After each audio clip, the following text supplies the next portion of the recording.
Hello friends, my name is शाश्वत सेठ और आप देख रहे हैं मुझे लीगल दोस्त चैनल पर। आज का विषय जो है हमारा वो एक जीएसटी का प्रकरण को लेकर है, जिसमें जीएसटी में कोई भी गैरकानूनी गतिविधि की जा रही है उसमें आईपीसी की धाराओं को सीधे तौर पे इन्वोक नहीं किया जा सकता है। जीएसटी जो एक्ट है वो अपने आप में कंप्लीट कोड है, जिसमें वो सारे चीज़ों को किस तरह से हैंडल करना है, पेनल्टी, प्रोसिक्यूशन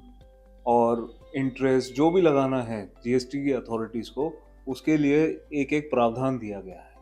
माननीय उच्च न्यायालय खंडपीठ इंदौर द्वारा एक डिसीजन दिया गया जिसमें यह कहा गया है कि जीएसटी की अथॉरिटीज आईपीसी की धाराओं को सीधी तौर पे इन्वोक नहीं कर सकती हैं, जबकि सेफगार्ड्स जो हैं,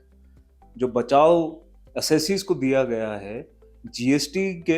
एक्ट के अंतर्गत, उसको बाईपास करने का कोई ऑथराइजेशन जीएसटी अथॉरिटीज के पास नहीं है। उस रीसेंट जजमेंट में यह हुआ था कि एलिगेशन लगाया गया एसएससी पे कि आपके द्वारा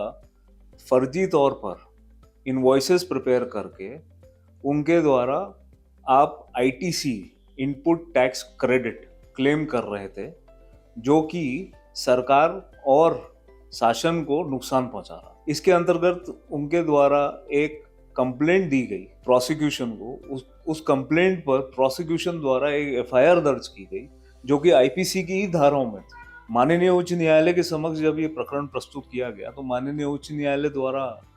सबसे पहला सवाल ये पूछा गया था कि भाई जीएसटी के प्रकरणों में क्या आईपीसी की धाराओं को लगाया जा सकता है, जिसका जवाब शासन द्वारा बहुत ही वेग तरीके से, बहुत ही असमंजस तौर पे एक जवाब प्रस्तुत उनके द्वारा किया गया, जिसमें कोई ऐसा कारण नहीं बताया गया कि सीधी तौर पे आप आईपीसी की धाराओं को कैसे लगा रहे हैं। माननीय उच्च न्यायालय ने पक्षकार के तथ्यों को रखते हुए, समझते हुए यह आदेश पारित किया गया कि ऐसी एफआईआर चलने योग्य नहीं है और उस एफआईआर को खारिज कर दिया, ये कहते हुए कि जीएसटी के प्रकरणों में पहले आपको जीएसटी की धाराओं के अंतर्गत उस पर कार्रवाई करनी है और उसके उपरांत आप आईपीसी की धाराओं में आप अगर क्रिमिनल नेचर पाया जाता है तो आप उसमें कार्रवाई कर सकते। इस प्रकरण में ये भी एक बात सामने निकल के आई कि जब एक स्पेशल लॉ इनेक्टेड है, उस पर्पस के लिए है, तो जनरल लॉ सीधी तौर पर नहीं लगता। The special statute will always prevail over the general statute. ये सिद्धांत आज से नहीं, जब से हमारा कॉन्स्टिट्यूशन बना है तब से लागू हो रखा है। The special statute will prevail over the general statute. अगर किसी भी अधिकारी को, जीएसटी के अधिकारी को क्रिमिनल नेचर के तौर पर अगर कोई कार्रवाई करनी है तो उसके प्रावधान जो जीएसटी के अंतर्गत दिए गए हैं वो सेक्शन 67 वो सर्च और सीजर के लिए होता है,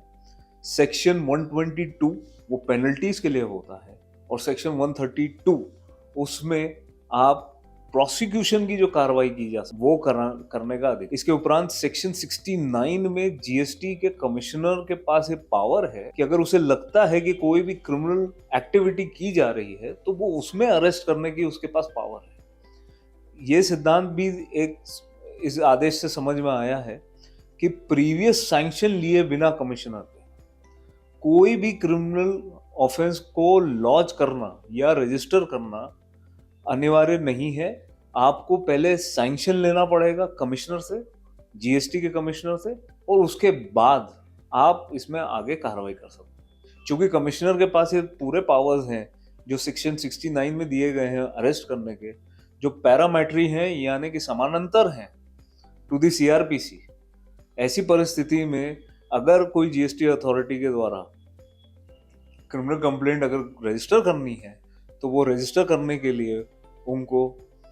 जीएसटी एक्ट को इन्वोक करना पड़ेगा, ना कि आईपीसी और सीआरपीसी के प्रावधानों को इन्वोक करना। इसी के साथ माननीय न्यायालय ने इस प्रकरण में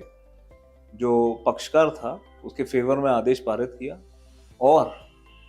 अब ये अप्रूव फॉर रिपोर्टिंग यानी एक एएफआर जजमेंट हो गया मध्य प्रदेश हाईकोर्ट का, जिसमें कि एफआईआर को खारिज कर दिया गया इन कारणों की वजह से कि ये आईपीसी की प्रावधानों के तहत चलने योग्य नहीं है और इसमें जीएसटी के प्रकरणों को जीएसटी के एक्ट के अंतर्गत कार्रवाई करके ही आगे किया जाना चाहिए।